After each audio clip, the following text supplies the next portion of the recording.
Des sabres. Allez, mon cher Oussou, c'est une affiche qui promet d'être très enlevée entre, on va dire comme ça, deux équipes, deux voisins en apparence, hein, deux voisins qui se connaissent bien dans cette partie de l'Afrique. Oui, bien sûr, c'est deux voisins qui sont australiens. Ils ont l'habitude de s'affronter dans des tournois au niveau de leurs différentes fédérations. Donc, confédération, on a subdivisé l'Afrique en plusieurs zones.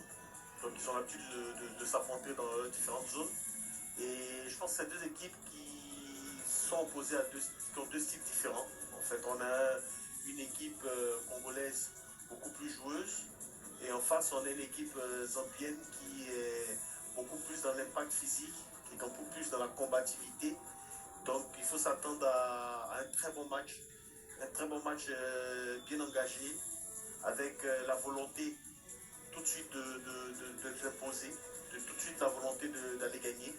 Et je pense qu'on a une équipe là du Congo un peu plus mature, avec des joueurs de qualité et de niveau international. Allez, dans quelques instants seulement, on aura l'occasion de voir les prestations pour le compte de cette première période. Mais avant cela, on va se satisfaire à l'exécution des hymnes nationaux, en commençant justement par celui de la République démocratique du Congo.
Allez, des cris d'amour à l'endroit de cette équipe de la République démocratique du Congo, juste après l'exécution de leur hymne. Dans un instant, on s'apprête pour l'exécution de l'hymne national de la Zambie.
Stand and sing of Zambia, proud and free.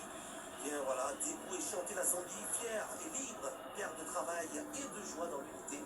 Et bien on le rappelle mon cher Oussou, c'est deux anciens champions déjà de cette Coupe d'Afrique des Nations. La Zambie ayant remporté l'exercice de 2012. Et puis la formation de la RDC, c'est vrai qu'il y a un peu longtemps quand même, deux éditions, 69 et 74 pour ce qui concerne les voilà, les joueurs de la République démocratique du Congo. Dans un court instant, justement, on aura l'occasion de voir les deux compositions. D'abord, un coup d'œil général à l'ensemble des joueurs convoqués pour cette 34e édition de la Coupe d'Afrique des Nations. Et puis, justement, ceux qui ont été convoqués pour la rencontre de ce soir, dernier match de ce premier tour, en passif, justement, dans les buts. Une défense à 4 avec Maswaku Mbemba, qui est très attendu également dans cette défense pour son expérience. Inonga également dans l'axe défensif.